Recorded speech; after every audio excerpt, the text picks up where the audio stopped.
Boom! Jasmine Crockett has been busted, totally busted. Her behavior, you see, is catching up with her. Brand new news to tell you about today. The U.S. attorney there in D.C. is actually investigating the case of assault. You see, a reporter asked Jasmine a question, and well, that wasn't okay by her because I guess the reporter comes from the conservative side of things and was daring to test her on some of her rhetoric about Elon Musk. And well, she kind of went off on him. Allegedly. Welcome to the program, everyone. I am Trish Regan. It's so good to have you here. Make sure you subscribe, share, like, all that good stuff. We're fully independent. So it's really important that you do subscribe so that you know when I'm here. Hit the bell as well. This is a huge story. And for any of you out there who maybe don't know who Jasmine Crockett is, she's the junior senator, Democrat from Texas. And perhaps her biggest sort of claim to fame was this little moment with MTG Marjorie Taylor Greene. Remember this when Marjorie pointed out the caterpillar eyelashes and the woman just took off? I don't think you know what you're here for. Well, you the one talking about. I think your fake eyelashes are messing up. No, ain't nothing. Hold on. I'm just curious, just to better understand your ruling. If someone on this committee then starts talking about somebody's bleach blonde, bad built butch body, that would not be engaging in personalities, correct? A what now? Dang, love that. Comer's like, a what now? Bad built butch body. Well, you know, I got to say MTG won that one all day long because the caterpillar eyelashes are really indeed something. Anyway, we won't digress. We won't go there. We won't go into the gutter because this is all this woman does. Anyway, the U.S. attorney is on to her. One Ed Martin tweeting out today, as I've said from day one, no one is above the law. This matter is currently under review by law enforcement authorities. It is referred to the U.S. Attorney's Office. We will follow the proper procedure to determine whether charges are appropriate. So Jasmine, you're kind of landing yourself in a little bit of trouble. Apparently all this bad behavior is catching up with her. Politico having the story as well, writing that law enforcement is reviewing an altercation between Representative Jasmine Crockett and a conservative cameraman, according to a statement from, as we said, Ed Martin, the acting U.S. attorney for Washington. Martin said his office will review the matter and determine whether or not charges are appropriate. Appropriate because take a look at this video. So a cameraman, reporter for Laura Loomer's podcast approached Jasmine with a pretty reasonable question, if you ask me. I mean, Jasmine Crockett had been going on and on about how we had to go after one Elon Musk. Remember that? All she wanted for her birthday was this. Thank you so much, Annie. And I won't hold y'all because I know how much people love to listen to politicians. So I'll make sure that I keep it short. But I am truly here for very selfish reasons. Starting with on March 29th, it's my birthday. And all I want to see happen on my birthday is for Elon to be taken down. Yes. Okay. So that was a little bit of a problem, shall we say, when she said that, because it got the attention of a lot of folks in light of some of the challenges that Tesla is now facing, of course.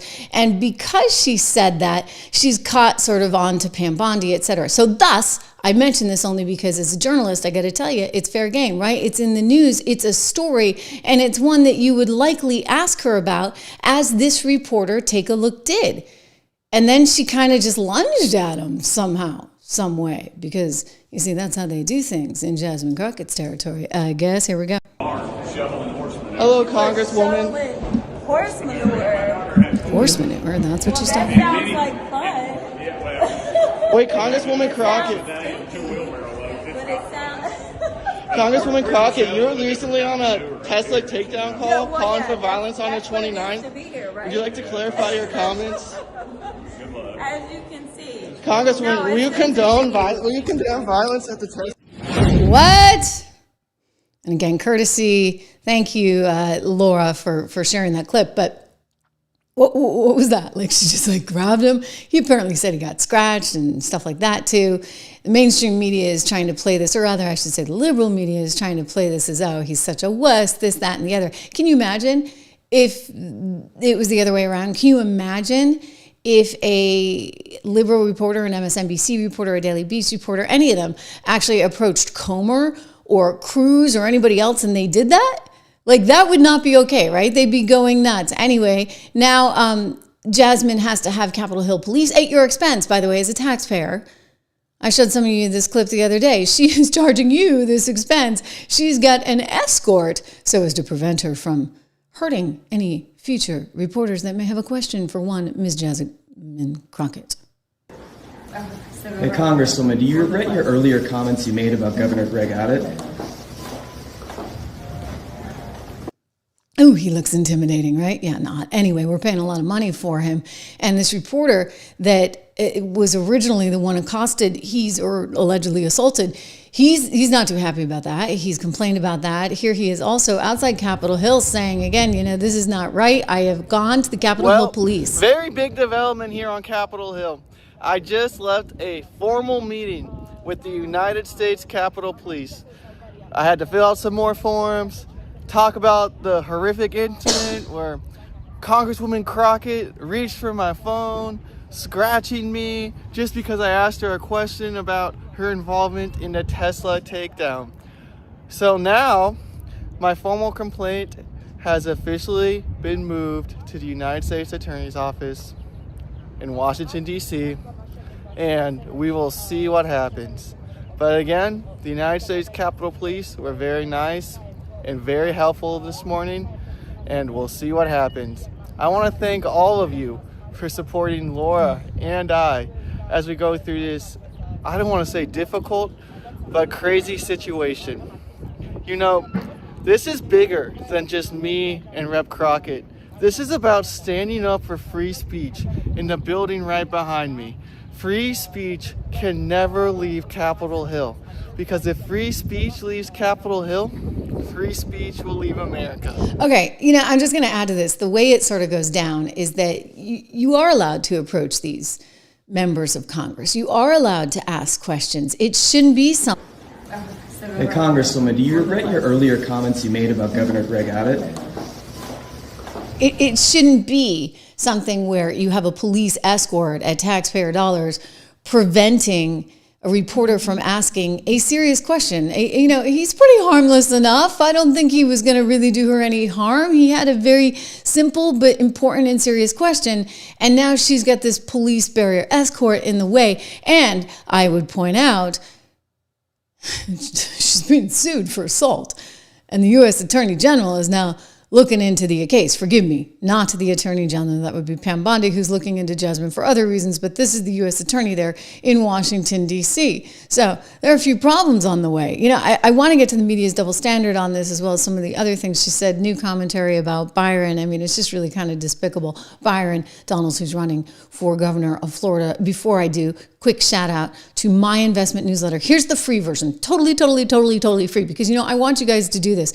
What did I tell you? Every day the market's been going down, these are opportunities, long-term opportunities for your future. So you can get a free investment guide. We have some names in there that we recommend. Rob, my partner there at 76 Research, go to investinmaga.com, investinmaga.com, sign up for your free guide. I don't think I have this in the show notes, but I'll make sure after the show to put it there. I can also put it, easy enough. Let me put it in the chat as well, because this is the free version. So if you haven't gotten that, investinmaga.com. Do me that favor, yourself that favor. I mean, if you want investment advice that's, free of all the biases and sort of the corporate interests that you get along the way with all the financial news companies and all the other newsletters out there and Wall Street, then this is what you want. Meanwhile, I've been telling you about gold, have I not? Like forever? Like before I ever even had a gold sponsor on this show. And we thank American Heart for Gold because they are one of our sponsors and we appreciate it as they help me bring this show to you for free every single day. Text Trish, my name, to 65532 for up to $15,000 in free silver today, up to $15,000. That's a lot in free silver. For more information, you can also call them at 1-844-495-1115, or you can go to trishlovesgold.com. I know you can't forget that one. trishlovesgold.com and sign up there. Meanwhile, Balance in Nature, we thank them as well because they help keep me healthy. And hopefully you as well. I take my fruits and veggies every day. You can go to balanceinnature.com, get 35% off. Use my code word Trish. Free shipping as well as money back guarantee at balanceofnature.com. Tons of testimonials. You just don't have to just listen to me. Lots of people love this. But I want to get back to this story about this media double standard because it's massive, all right? This is a total double standard because take a look at this one. We've got, The Daily Beast, don't we just love them at the Daily Beast? You know, these publications just make me nauseous sometimes, really and truly nauseous. There's like no efficacy in any of it. But anyway, they're making a big deal about how dare she? How dare Laura Loomer, who is a conservative podcaster, how dare she say anything, right? Like, you're not even allowed to speak if you're conservative. We know how that goes down. We've seen it before. They want to just cancel you immediately, cancel culture on steroids, and that's what the media has been part of for so long. And they're like, how dare she bring charges against her? What are you supposed to do? Your reporter gets like, you know, I don't know what, hit, whatever, but we don't know exactly, right? It looked like an assault. We'll go back and look at the tape. Hey, Congresswoman, do you regret? Wrong one. That was the one where she has the police escort. Here she is getting going after this reporter somehow, some way. It doesn't look pleasant. He complains that he's scratched. And I would just say, you got to do what you got to do. You got to defend your reporter. Crockett, you were recently on a Tesla takedown call calling for violence on the 29th. Easy question. Answer it. Clarify your comments. As you can see. Congresswoman, will you condone violence? No, not okay, not okay, not okay. But for the mainstream media, or, you know, I don't even know if we can call them mainstream. They are kind of fringe, shall we say. They're not going to cover this. Politico did sort of give it a few pieces of ink there today because the U.S. attorney is now looking into all of this and investigating it. But the Daily Beast, their take is, well, how dare she? You know, she's just looking for more publicity, this, that, and the other. I'm sorry, you know, how dare Jasmine Crockett? She's the one who actually went after the guy. And it's not just this. Like, this woman's something else. I do believe she called Trump Putin's hoe. She calls Governor Abbot from Texas Hot Wheels. You see, he is bound to a wheelchair because he was running when he was like 26 years old and a tree fell on him. Yeah, that's what she does. And then she attacked Byron Donalds because he's married to a white woman. And she's somehow, some way, the darling of the Democrat Party. That's interesting. I mean, I just say, you know, I don't know how well she's going to do in the Democrat Party, given that she kind of seems to get herself in a whole lot of trouble. We're talking about censure that's on the way as well right now. I want to get to that story. But first, know that Pam's on it. Pam Bondi responding to concerns about Tesla. You had, of course, Jasmine Crockett trying to stir the pot. Thank you so much, Annie. And I won't hold y'all because I know how much people love to listen to politicians. So I'll make sure that I keep it short. But I am truly here for very selfish reasons. Starting with on March 29th, it's my birthday. And all I want to see happen on my birthday is for Elon to be taken down. Yes. So March 29th kind of came and went, but it hasn't stopped, I think, the rhetoric against Tesla, some of the attacks we've seen on Tesla. And so Pam Bondi felt so compelled because of these attacks to announce that they are charging so far one individual, and she wants to make it very clear, we're going to find you, we're going to arrest you, we're going to put you in jail if this is what you're doing. Frederick in the firebombing of a Tesla dealership that occurred on March. I've made it clear, if you take part in the wave of domestic terrorism against Tesla properties, we will find you, arrest you, and put you behind bars. Today, I am proud to announce that the Department of Justice has unsealed federal charges against another Tesla attacker.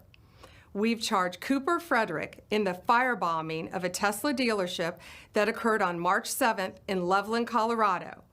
All of these cases are a serious threat to public safety. Therefore, there will be no negotiating. We are seeking 20 years in prison. The crime was committed in Colorado, and thanks to the great investigative work by the FBI, the defendant was arrested in Plano, Texas.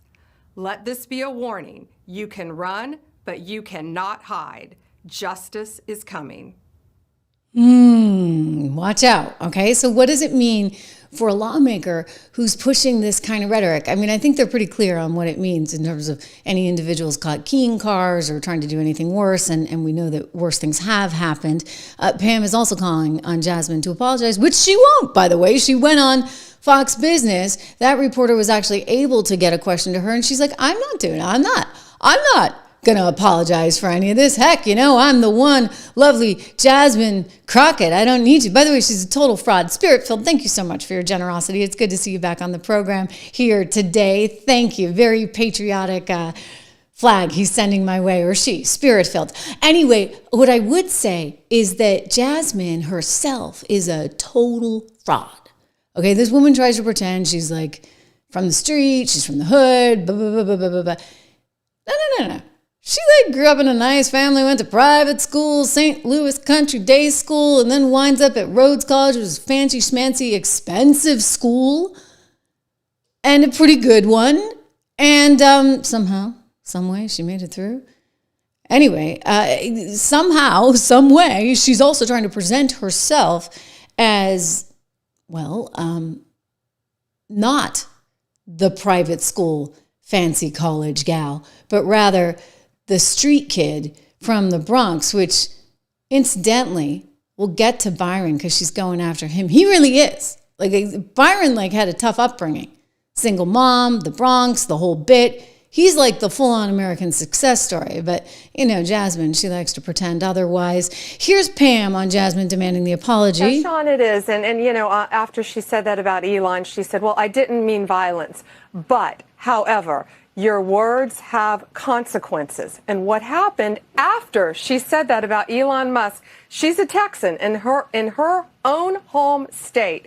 After she said that, this morning, 3 explosive devices were found in Austin, Texas. So she needs to unequivocally denounce the violence. She must apologize immediately, not only to all Texans, but to our country, to the American. Yeah, and she didn't. She was offered the opportunity. Another reporter put a microphone in her face. Fortunately, she didn't attack that reporter and said, hey, and she's like, no, I stand by my statement, which wasn't an apology, guys. So, the Democrat Party is looking to her because they think she's got some kind of magic. I don't think she does, given that she's totally fake. I'll give you this. She's got a little bit of pizzazz, a little bit of je ne sais quoi, which is why she's moving up the ranks so quickly. She says anything kind of irresponsibly, again, why she's getting a lot of media attention. Consider what she said about Ted Cruz, talking about punching him out, for goodness sakes. This is not okay, all right? This woman is a member of Congress. I think that you punch. I think you punch. I think you're okay with you okay with punching. I think, and I love Colin, and I think towards the end he started to punch a little harder. But it's Ted Cruz. This dude has to be knocked over the head, hard, right? There is no niceties with him. At all. You go clean off on him, right? Clean up on him. What does that mean? I'm looking at some of your comments because we're a live show and you guys are noticing the upside that we have seen in Newsmax's stock. Don, I agree with you. It's been really, really amazing and crazy. We're going to talk a little bit more about the markets a little bit later in the program, but I would just say this. You know what? That's not okay. Jasmine Crockett, you're not okay. I get the Democrats are desperate and they want somebody with a little razzmatazz and they think that, she can tap dance her way. I don't know, all the way to the Oval Office. In all seriousness, guys, her name is actually coming up as a potential candidate for the presidency. And you know what I say to that? All day long. I'll take that one all day long because there's no way in HELL that woman ever makes it anywhere near. I hope I don't have to eat my words, right? I hope they don't put her in for VP and something funky happens. But I don't think that she could ever be elected because she doesn't have the stature. She doesn't have the eloquence. She only has this sort of gimmicky street talk that is full of I don't know. What do you want to call that? Bravado, but nothing more. They're empty words. They're empty words. But they could be dangerous words. And this is why she's being censured right now. Expect that one Jasmine Crockett is going to be censured for her Hot Wheels comments. What are Hot Wheels? You remember that the other day? That was something. House Republicans are moving forward on this censure movement because she was insulting a handicapped person. Hey, aren't you supposed to be a lefty lady? What's going on? Here was the comment. Because we in these hot-ass Texas streets, honey. Y'all know we got Governor Hot Wheels down there. Come on now. And the only thing hot about him is that he is a hot ass mess, honey. So So yes. Yeah, so she's going to be censured. What do you know? She's trying to backpedal. She's like, no. I wasn't thinking about the governor's condition. I was thinking about the planes, trains, and automobiles that he used to transfer migrants into communities led by black mayors, deliberately stoking tension and fear among the most vulnerable. Interesting. So now she's got some other conspiratorial narrative coming out of this. Look, I don't care where the people are. They're here illegally, right? If they're here illegally, they shouldn't be here. And so somehow she thinks, oh, well, if we send them into black communities, then the black community will be upset. Well, white community's upset too. Everybody's upset. Nobody wants anybody here illegally. Literally, the next line I said was that he was a hot A mess, referencing his terrible policies. At no point did I mention or, she said, allude to his condition. So I'm even more appalled that the very people who unequivocally support Trump, a man known for racially insensitive nicknames and mocking those with disabilities, are now outraged. I'm sorry, but you did say Governor Hot Wheels. You did actually reference his wheelchair.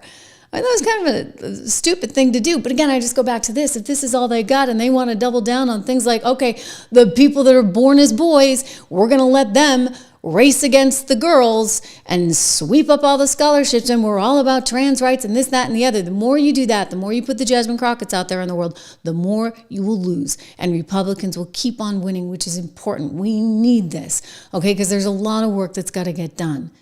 There's a lot of work, and I'm going to get into some of that work today. Because when I see what's going on, for example, the Foreign Affairs Committee hearings today, you have the former head of Biden's Truth Ministry up there once again telling more lies, trying to gaslight the public. I'm just looking at it saying, we got a lot of work to do. When you look at these universities and the billions of dollars that they have been given by us, taxpayers, that's going to all get undone. And you look at the immigration story and heck, you know what? It's amazing. We're seeing a 96% drop. I almost said 95. It's a 96% drop in the number of border crossings. And that's important because if you look at what Elon Musk and Garcia were saying, that the guy who's working with him on the Doge data set, they're looking at the Social Security records and they're like, how the heck is it that there was this massive increase in illegals getting Social Security numbers? How do you even get a Social Security number as an illegal to begin with? What were they really up to? Was this about getting people to vote their way, like a new form of gerrymandering, shall we say? Not okay, right? Like, it has to stop.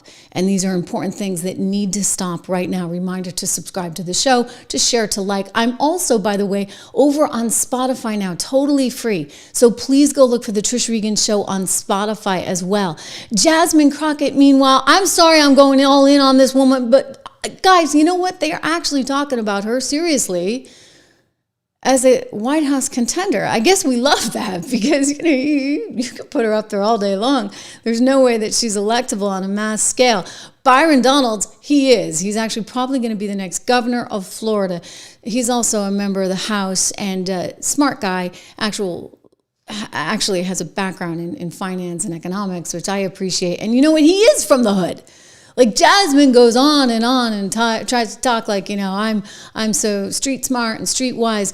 Well, Byron Donalds grew up extremely poor in a project in the Bronx, single mom. And you know what? When he was younger, I think he told me this when he was in high school, he just decided he needed a better way forward. And he started teaching himself about the stock market and how to invest. And he read like Buffett's book. And it's actually, I get like goosebumps telling the story because it's really sweet, right? Like he actually, he took the bull by the horns and said, I am going to make something of myself. And indeed he did. But Jasmine now is attacking him because he's married to a white woman. Like really and truly, like all she sees is color. Or is this just part of her shtick as well, just like the street talk? And if we continue to put people into office, and that even means some of our skinfolk who definitely are not our kinfolk, such as Byron Donalds, who are going to continue to say that, the fact that you sitting around talking about life was better under Jim Crow, is this because you don't understand history? or literally it's because you married a white woman and so you think that whitewashed you. I'm not really sure like what it is. Well, but you I couldn't need even be married to a white woman under Jim correct, Crow. correct. And it took Joy to call him out. So I'm like, bruh, like, what are you talking about? Like, what are you saying? Like, he just out here, you know, I feel like they give him his talking points and he's like, yes, massa, I got it. Whoa. So did you ever think, Jasmine, that they've given you your talking points? That maybe you're actually doing? I mean, you want to compare and contrast that one. I do believe it was Biden that had a real problem calling adult men boy, like over and over and over again. I mean, it is your side of the aisle that actually doesn't believe that people can succeed and need to be given all kinds of special treatments, which fundamentally in and of itself is extraordinarily racist because you're assuming that someone can't do something because of their ethnicity. I mean, like if you really want to go there, we can go there all day. And by the way, Byron is going to wipe the floor with you all day long on that. Byron's actually somebody who believes in meritocracy, who believes in the great capitalist system of America, and that everybody, if they work hard, can get ahead in this country. By the way, that's why everybody's trying to come here, Jasmine. I mean, you get free stuff too that the Bidens were giving out for a while, but that's over. People still want to come here for the American dream, something unique to America. And by the way, Jasmine, something that you yourself have actually been able to enjoy. Going to a fancy schmancy private school at $38K a year and then on to Rhodes College. Well, I will say this. There's a reason why we have people like Jasmine Crockett in positions of power right now. There's a reason why we have such division in this country. And it goes back to a lot of what we're seeing in some of the universities. This is all changing, by the way, in real time. $9 billion that Harvard University, who, by the way, wouldn't allow white students, Asian students, and totally like just disregarded all kinds of things because they were all in the name of diversity, right? Until the Supreme Court told them they couldn't do it anymore. Now I hear they're looking by zip code. Well, they're about to lose $9 billion at one Harvard University. Trump is saying this is all, by the way, up for the taking. $9 billion. $9 billion is a lot of money Harvard University gets. I mean, hey, it makes the $400 million that he took from Columbia University look like, nothing. So they've got $9 billion in funding at risk. We taxpayers give them this money.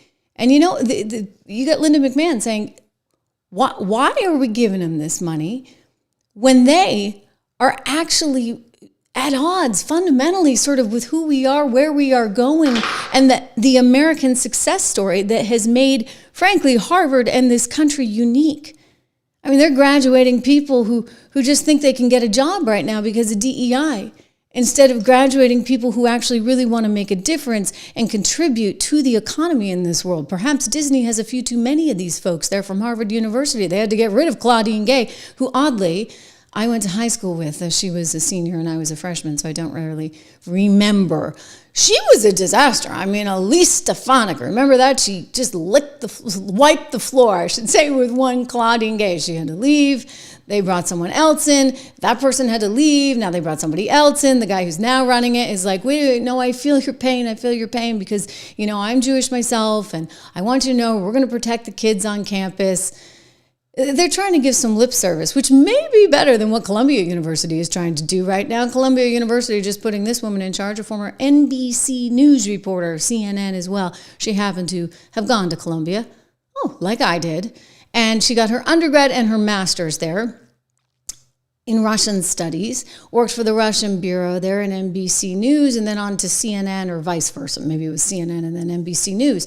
And so her name is Claire Shipman, married to the former press person for President Obama, Jay Carney. Remember him?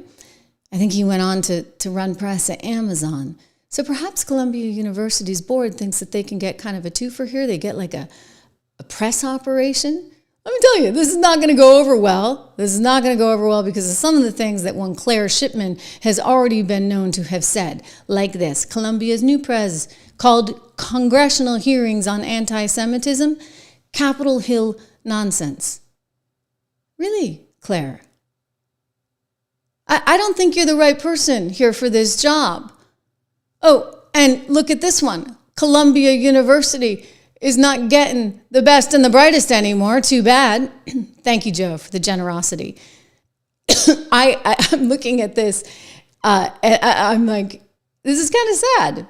But you know, who would want to go there?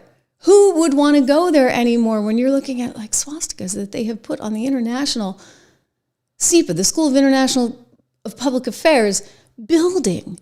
I mean, I'm sort of astonished. I went to school there. I took classes in these buildings, and I'm hearing now about janitors having to wipe things off, and they got this guy, right, Khalil, who Marco Rubio is like, you're out of here, right? They sent him first to Louisiana. Somehow the American Civil Liberties Union was able to get him moved to New Jersey, but he was one of the rabble-rousers who was starting all these problems on campus. They had some alumni day the other day, and they got all these kids that are tearing up, and I guess alumni tearing up their diplomas because, well, they're all for Palestine, and they're not for the Jewish kids that are there on campus. It's kind of strange. I mean, it's bizarre. Graduates of the School of International and Public Affairs chanted Free Palestine as they destroyed their sheepskins. It was Alumni Day on campus. The protests are in support of Mahmoud Khalil, the Columbia grad student and protester now held by ICE agents.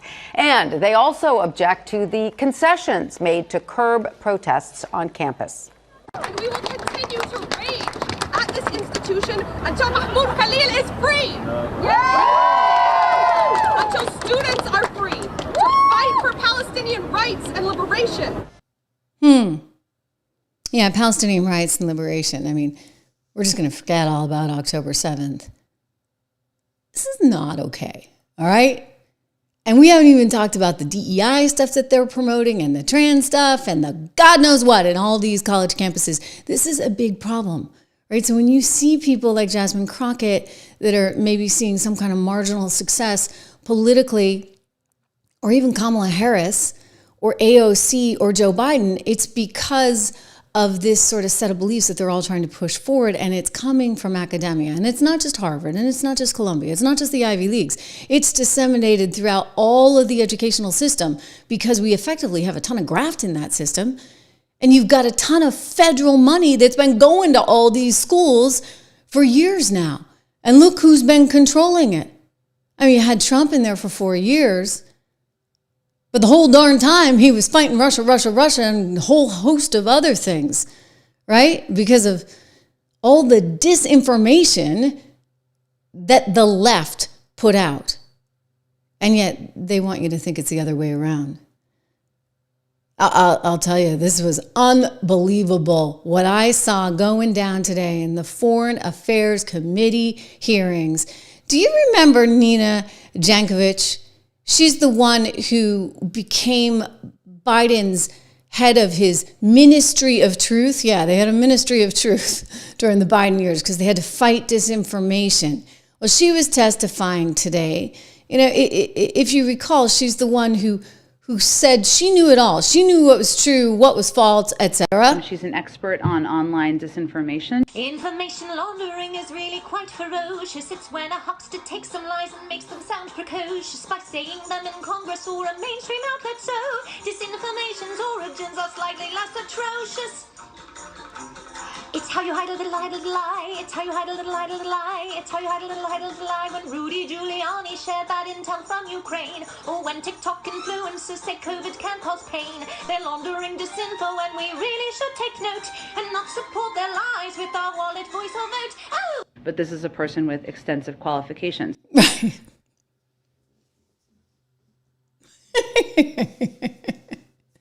Oh dear. She really should have pursued a career on Broadway, though not talented enough for that.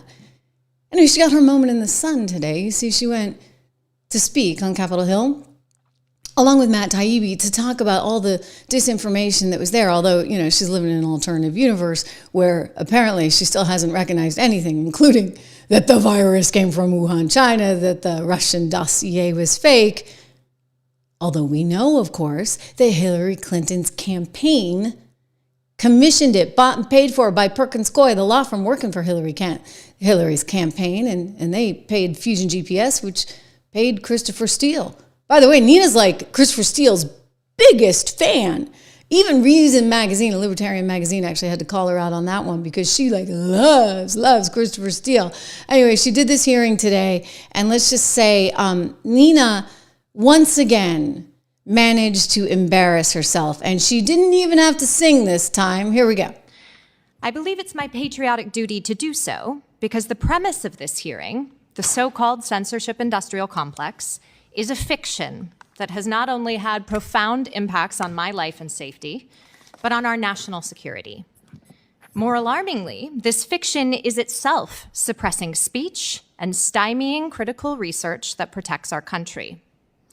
I want to acknowledge the irony we're having this discussion as we witness an assault on the First Amendment we have not seen in decades.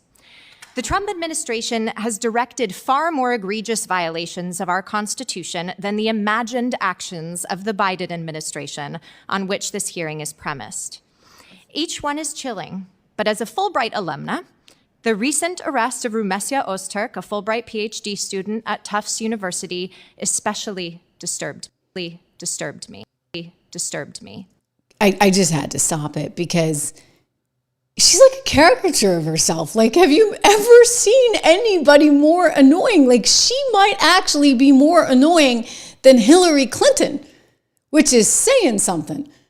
Me and my Fulbright scholar. Anyway, she wants to talk about the Turkish woman who got arrested at Tufts University and was hauled off to Louisiana because, I don't know, the Turkish woman kind of sounds like a spy for Turkey and for some bad guys to me, and Marco Rubio has a lot of questions about her. We'll get to that, but in the meantime, the annoying woman, Nina Jankcowicz, who really does give Hillary Clinton, she's like a little mini Hillary Clinton, a run for her money. The Secretary of State seemingly revoked Ms. Ozturk's visa for publishing an op-ed in Tufts campus newspaper. For using her constitutionally protected right to free speech, she was spirited away by plainclothes ICE officers in broad daylight. This is what I'm used to observing in authoritarian countries that I study. And if this had happened in a country in this subcommittee's portfolio, I think you'd issue a statement of concern. But it happened here. So yes, we do need some First Amendment protections at the State Department, but not for imagined transgressions of previous administrations. We need those protections from this administration today.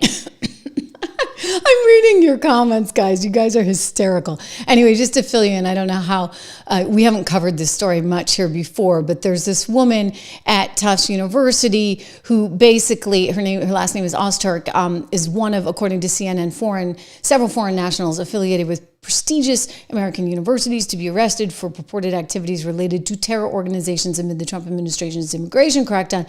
They include Mahmoud Khalil. We've talked about him, that Palestinian activist who was taken into custody outside his Columbia University apartment recently. He had gotten moved down to Louisiana, then moved to New Jersey. He's the one with the 8-month pregnant wife. In her order, Casper cited Columbia graduate and Palestinian activist Mahmoud Kahil's case, specifically referencing a New York judge's decision to not allow Kahil to be deported until a court settles whether it has jurisdiction over the case. So this is her lawyer, right? This Turkish woman's lawyer trying to say, well, wait a second, you can't deport her just yet. And you know what Marco Rubio says? Yeah, to hell with you people. Like, that makes literally no sense.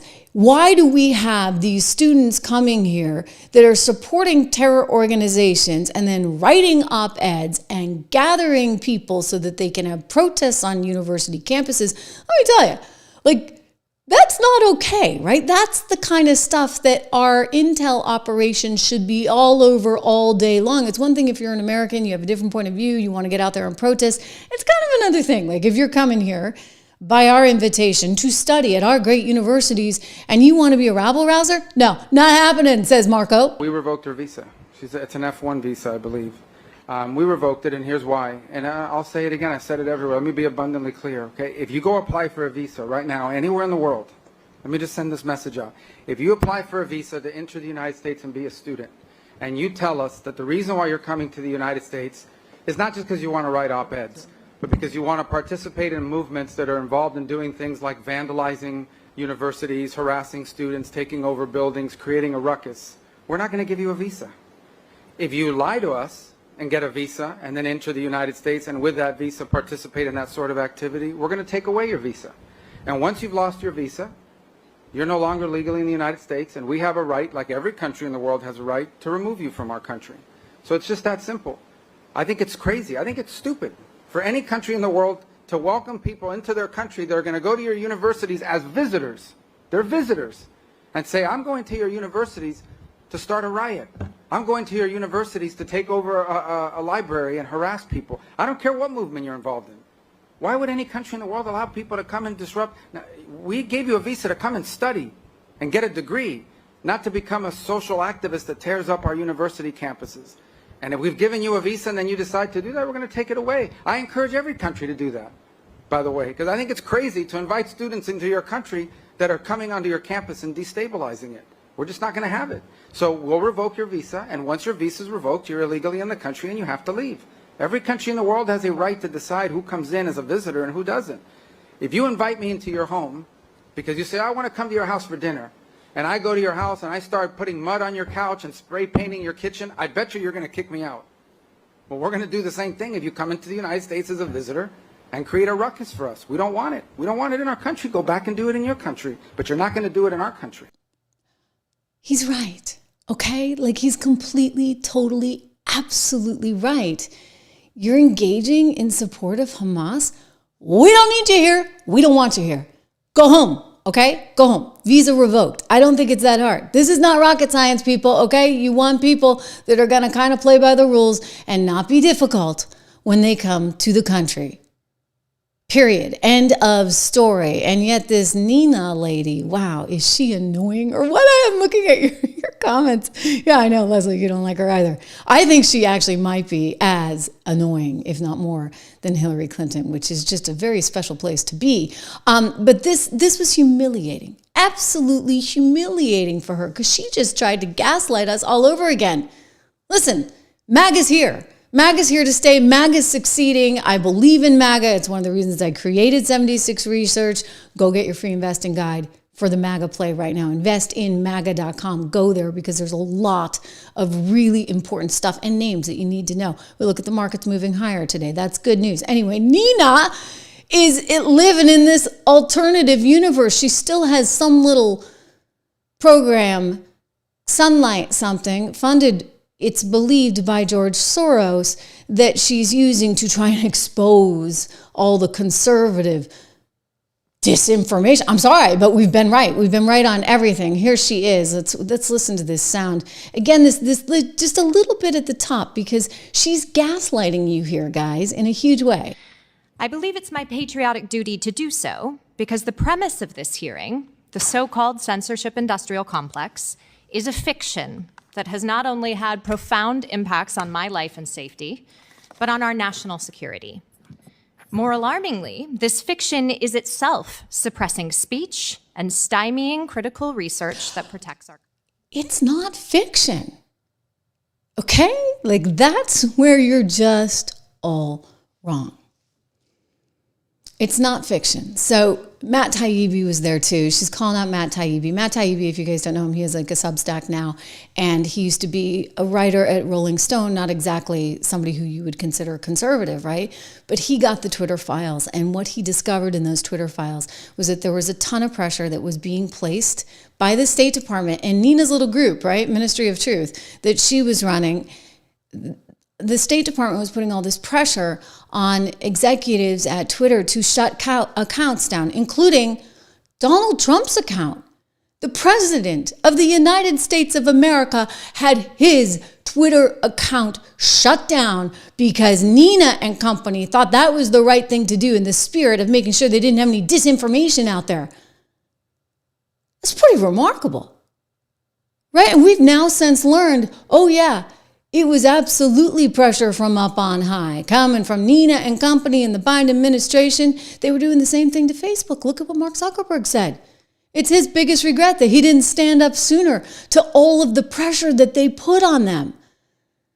So this woman is out there trying to say, no, that's all false. She just has her own version of truth. She reminds me of the NPR lady, except this one's really worse. I mean, maybe it's her diction or something. I don't know. Maybe it's that I saw her singing the Mary Poppins thing. I don't know, and I can't get it out of my head. But she's trying to gaslight you in a massive way.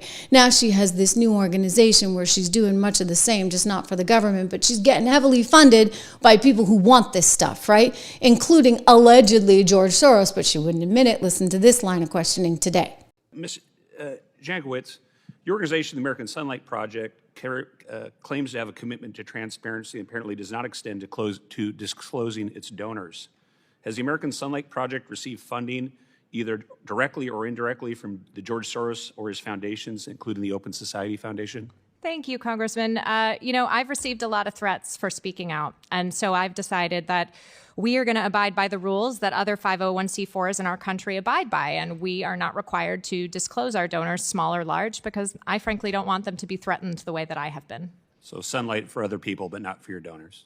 If you're interested in more sunlight, I welcome you to introduce some legislation to overturn Citizens United, sir.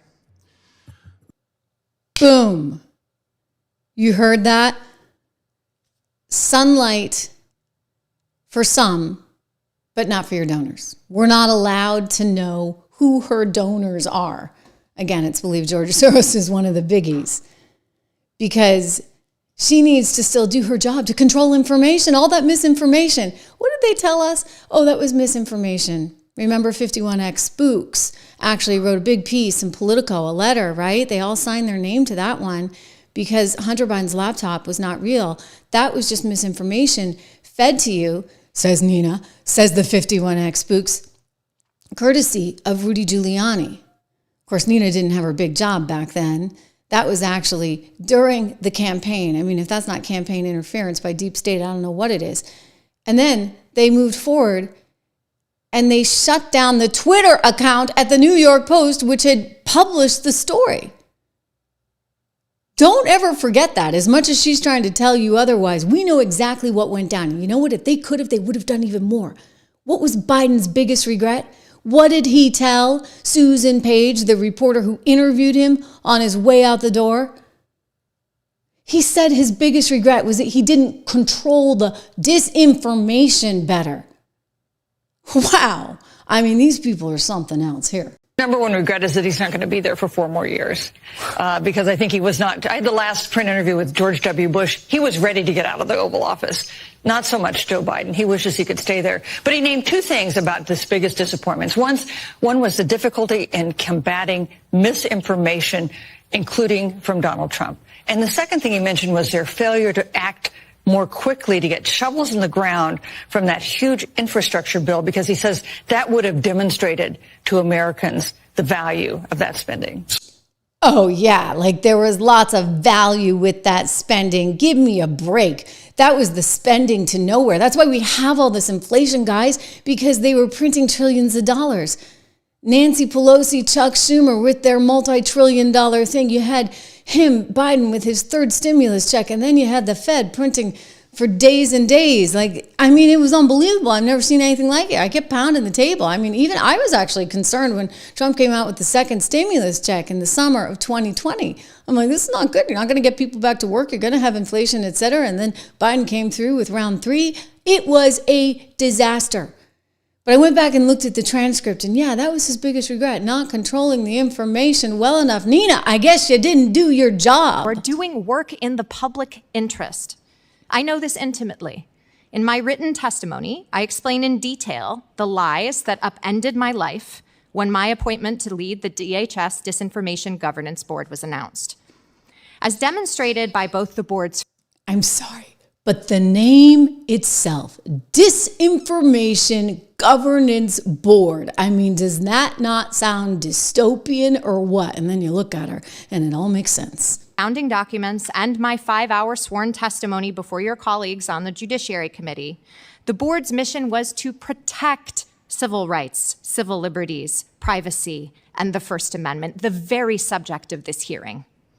Many continue to lie that the board was a censorship body because it's politically useful to them. That lie was the first chapter in the tall tales about the so-called censorship industrial complex that have since emerged. They've been buoyed by the Twitter files, which falsely allege that Twitter executives were colluding with government to censor disfavored content. They did. Again, need I remind you, they shut down the president's Twitter account. I mean, the Ayatollah could have one all day long, but not President Trump. Nope. You know why? Because they didn't want him to win. They wanted Biden to win. That's why you had the 51 ex-spooks doing what they were doing. That's why you had all the infrastructure, right, with the mainstream media promoting one narrative. It was crazy. Honestly, one of the craziest things I've ever seen. I've been a journalist for a while, okay, in mainstream media for major networks for like 20 years. I have never seen anything like this. But then I stumbled across this, Smith-Mundt Act of 1948. You see, we put in place a system to have a Chinese wall between the propaganda that we would promote overseas because we wanted certain positions to be reflected overseas versus the propaganda that would be allowed back home. None of it was allowed back home. You could not use taxpayer dollars, you see, to push some kind of propaganda message here at home. You could do so overseas because you wanted to influence who was elected because, you know, it meant something for oil prices or this, that, and the other in terms of our trade relationships. And so we realized we couldn't fight everything, right, with wars. So instead we decided we'd fight it with words and we'd use taxpayer dollars to do it, but you couldn't turn it on itself. Well, not until Obama came along and he decided in defense of democracy, we have to defend democracy back here. So we're going to allow for these taxpayer dollars to be used on ourselves. Mike Pence, former State Department official, now committed, his whole career is about trying to make sure we preserve our First Amendment rights and we get rid of this propaganda and use of taxpayer dollars for this propaganda. He explained it well recently on Joe Rogan's show. What was done then under Obama was the effective repeal of it. It was called the Smith-Mundt Modernization Act. But the modernization got rid of the whole purpose of it, the firewall, because at the time the media and media control was seen as the linchpin crux of winning the Cold War, piping in pro-U.S. Media influence because everything moved after World War II from kinetic warfare and military occupation. You know, we used to militarily occupy the Philippines, for example, after we won the Spanish-American War, but that was banned under international law. Territorial acquisition by military force in 1948. So we had to win. So we had to win another way, right? So this is what we did. And the CIA was really good about getting its message out. Again, you just couldn't do this back here at home, right? This was not allowed. You couldn't take taxpayer dollars and turn it on ourselves. Make any media narrative go viral in any country on earth because of the suite of CIA proprietary media functions and its distribution network, especially when the U.S. had first mover advantage in radio and print. It's basically the U.S. and U.K. were the only games in town, really, in having robust radio, film, TV, and print media. So the Smith-Mundt said, okay, you can do that abroad. You can plant fake news stories in France. You can,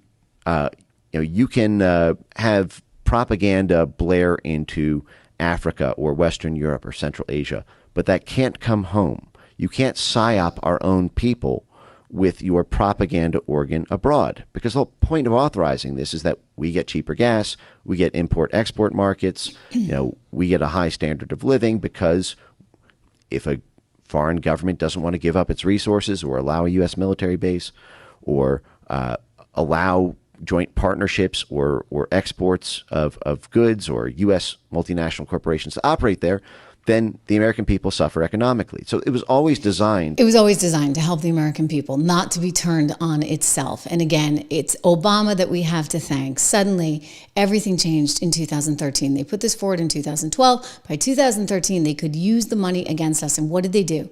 Throughout the Trump presidency, and then 2020 for sure. And then you look at 2024, you look at the numbers, and it's astounding how much money was being poured into mainstream media with a certain narrative that they wanted them to portray. David Sachs, the crypto czar, now, by the way, brilliant guy, brilliant investor, was one of the original PayPal guys with Elon. He said it well. Okay, so we knew the U.S. government runs a $2 trillion deficit every year. We're in debt almost $40 trillion. And we also knew that anytime anyone tries to cut anything in Washington, the whole city screams bloody murder. Okay, so the question is just why? Well, now we know. The money is all going to them. It's like round tripping to them. New York Times getting paid. Politico, getting paid. Bill Kristol, perennial warmonger, getting paid. Ukraine, getting paid. Like 11 out of 12 publications, Ukraine, getting paid. Incredible. Viktor Orban, who's the prime minister of Hungary, was saying that he's very popular in Hungary. His political opposition, funded by USAID. In Poland, the left-wing political opposition funded by USAID, and on and on and on it goes. BBC. You wonder why everyone in the UK. paid. So yeah. Like I couldn't believe the BBC is left-wing- getting paid.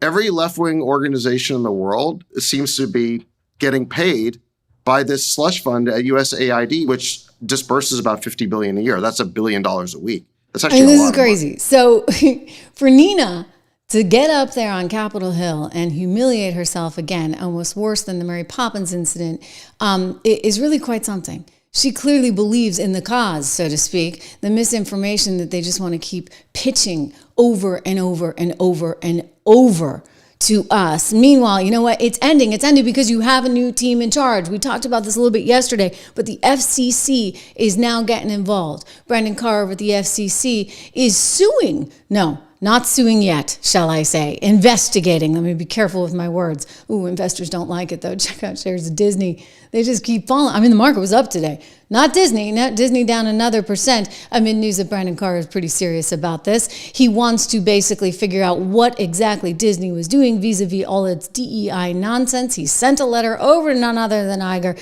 basically saying, you guys are pathetic. That's my translation. You guys are totally pathetic. When I look at the letter here, he said, for one, I want to ensure that Disney ends any and all discriminatory initiatives in substance, not just name. For another, I want to determine whether Disney's actions, whether ongoing or recently ended, important, right? Recently ended, or whether they're ongoing, compiled at all times with applicable FCC regulations, because they didn't, right? What they did was actually discriminatory. They were putting people into positions of power only because of how they looked, the color of the skin, how they identified. Okay, you're trans, you get the gig. That's not right. Like, it's actually a form of discrimination. So he said, yeah, as you know, Disney was once a great company, an iconic American company. For decades, Disney focused on churning out box office and programming successes, but then something changed. What do you know? Disney has been embroiled in rounds of controversy surrounding its DEI policies. I can think of none other than Snow White to help capture sort of the essence of this. We could call this the top in DEI nonsense. Disney and Snow White and Rachel Zegler, whose career is completely over before it started. I mean, she's not that talented anyway, so there you go. This letter was amazing. He said, look, I'm calling out your racially segregated affinity groups. I'm calling out your Reimagine Tomorrow initiative for DEI. I'm calling out all your inclusion standards that you had right across ABC. ABC News, you are in trouble, guys. Whoopi Goldberg, The View, you're in trouble because apparently you're requiring 50% of regular and recurring characters to be drawn from underrepresented groups. So all of the shows on ABC may have forced racial and identity quotas into every level of production, demanding 50% or more of writers, directors, crew, vendors be selected based on group identity. Now, how is that American in any way, shape, or form? What I love is he's going back in time. He's going to look at what happened before, too. I told you my story, right? About looking for my son's Halloween costume, and suddenly, you know, I type in boys' costumes, and what comes up but princess costumes? I'm like, come on, Disney. This was 2022, October 18th. I took a screenshot of it. I showed it in yesterday's show. Anyway, Brenda's not messing around. And you know what? We need more and more and more of this, because they can go after everyone. They're going after all the big networks. And you know what? The money's over. This is why they're firing everybody. But I'd also say this. I mean, think about it, guys. Times have changed.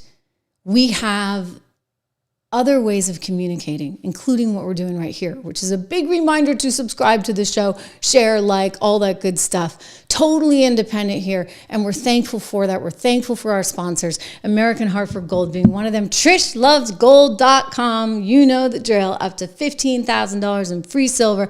Just text Trish to 65532 or go to TrishLovesGold.com, 1-844-495-1115. And of course, check this out. I'm so proud of this. These are our 3 big portfolios over at 76research.com. You can check them out at 76portfolios.com, Or if you're not yet ready, right, to pull the plug and actually really start doing some serious investing, I do encourage you to do this. Go to investinmaga.com. Investinmaga.com. It is our free guide, totally free, no strings attached. Sign up. You get a pretty substantive guide, including with some names that we like. By the way, you can see how well our portfolios are doing. I think it's an important time because we're in the midst of major changes and there's only more good stuff coming. Thank you for being here. I love seeing so many familiar faces, and I'll be back live on the program tomorrow.